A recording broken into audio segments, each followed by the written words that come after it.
Hello everyone friends. अभी smart PLS में एक नया अपडेट आया है। ये फैब 2024 के अंदर आया है मॉडल कंपैरिजन का। तकरीबन एक साल पहले मैंने एक कई वीडियो बनाया था कंपेयरिंग टू स्ट्रक्चरल मॉडल। तो इसमें हम यूज़ करते हैं सीवी पैट को और वहाँ पे कंपेयर करते हैं पीएलएस को, इंडिकेटर एवरेज को और एलएम लीनियर मॉडल को जो ओएलएस है। तो इसके अंदर एक बार स्मार्ट पीएलएस में हम चलते हैं।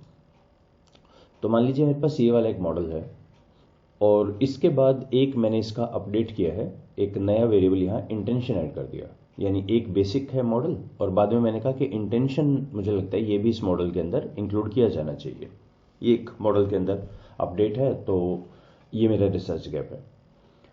अगर हम अमोस यूज करते तो हमारे पास एक मॉडल कंपैरिजन होता है, मॉडल फिट होता है, CFI GFI वगैरह, उनको हम यूज करते हैं। पर स्मार्ट पीएलएस के अंदर है वो बहुत ही छोटे से कुछ एक दो क्राइटेरिया हैं, ज़्यादा नहीं है। तो जो डेवलपर हैं स्मार्ट पीएलएस के, इनका ये कहना है कि आप उनको छोड़ो CFI GFI को, आप ये बताइए प्रिडिक्शन इंप्रूव हुई या नहीं हुई। आप फ्यूचर ओरिएंटेड बनिए, आप ये बताइए कि हम क्या बेहतर फ्यूचर प्रिडिक्शन कर पा रहे हैं। तो इनका फोकस है प्रिडिक्टिव एबिलिटी के ऊपर। देखिए यहाँ है एक प्रिडिक्टिव पीएलएस प्रिडिक्ट, और अभी एक नया आ गया है मॉडल कंपैरिजन। वो चीज़ और भी इजी हो गई है, जो हमें थोड़ा सा इसके लिए आर स्टूडियो में जाना पड़ता था पहले। 3 स्टेप की ये प्रोसेस थी। तो इसको कैसे करते हैं ये देख लेते हैं। तो मैं अपना डेमो माइनस इंट्रैक्शन इसमें नहीं है, ये मेरा बेस मॉडल है और मैं चेक करूंगा जब 4 कंस्ट्रक्ट है वहां पे। पहले ऐसा करते थे हम कि पीएलएस प्रिडिक्ट रन करते थे 10-10 की। ये आपको प्रिडिक्टिव वैलिडिटी दे देता है यहाँ पे सीवीपैट नाम से। पीएलएस लॉस इंडिकेटर एवरेज से छोटा अगर है तो इसका मतलब ये अच्छी बात है। और बाद में हम इसे कंपेयर करते थे हमारे एलएम मॉडल से भी, लीनियर मॉडल से। अगर ये इससे भी छोटा है तो हाई। तो 3 स्टेप की प्रोसेस थी। अगर इंडिकेटर एवरेज से छोटे हैं ये लॉसेस हमारे, तो इसका मतलब आगे चलिए लो प्रिडिक्टिव एबिलिटी तो पक्का है।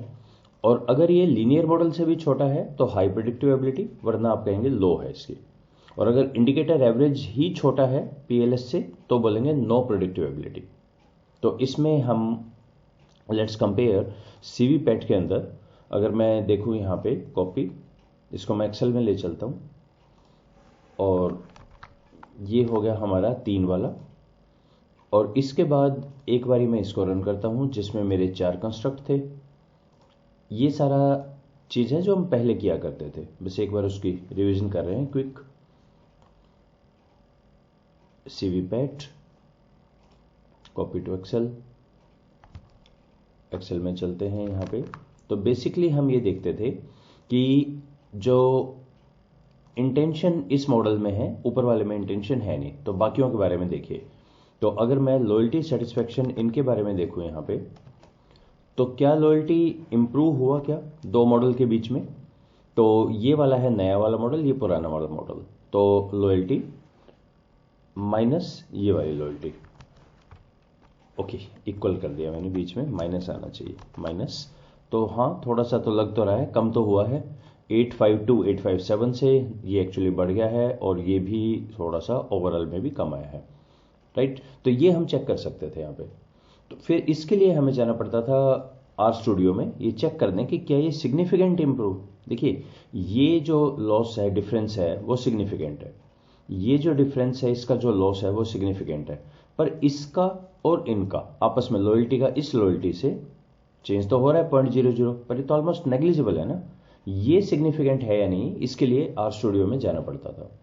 अभी क्या किया है लेटेस्ट अपडेट के अंदर, आप पहले छोटा वाला मॉडल खोलिए, इसको बोलेंगे मॉडल 1 और हम यहाँ करते हैं मॉडल कंपैरिजन। मॉडल कंपैरिजन किससे? अब आपका ये जो दूसरा मॉडल है आपके उसी प्रोजेक्ट के अंदर ही होना चाहिए दोनों। ये कैसे बना सकते हैं आप?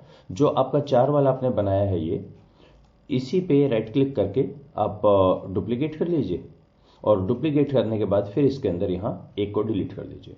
2 बन गए। अब हम करते हैं पहला जो छोटा है पहले उसमें चलते हैं, मॉडल 1 इसे बोला जाएगा, मॉडल कंपैरिजन। ऑटोमेटिकली इसने रिकॉग्नाइज कर लिया कि दूसरा एक ही है यहाँ पे मॉडल, ठीक है, डेमो। इससे कंपेयर कर दीजिए और अब ये दोनों साथ साइड बाय साइड दिखा देगा साथ साथ, इसको मैं छोटा करके यहाँ देख लेता हूँ, दोनों में फ़र्क दिख रहा है आपको। अब हम चलते हैं यहाँ फाइनल रिजल्ट CVPAT, और ये CVPAT मॉडल 1 मॉडल 2 का कंपैरिजन भी कर दिया है इन्होंने। ये वही वैल्यू है, चेक कर लें एक बारी। मैं यहाँ पेस्ट करता हूँ। मॉडल 1 857 ये वाली वैल्यू आ गई, मॉडल 2 852 ये वाली वैल्यू आ गई। इंटेंशन इसमें आएगा नहीं। और P वैल्यू से अब हमें पता लगा कि जब नया ऐड किया तो लॉयल्टी में तो सिग्निफिकेंट हो गया है हमारा इंप्रूवमेंट प्रिडिक्शन में, पर सेटिस्फैक्शन में नहीं हुआ। सेटिस्फैक्शन जो पहले था वैसे ही है।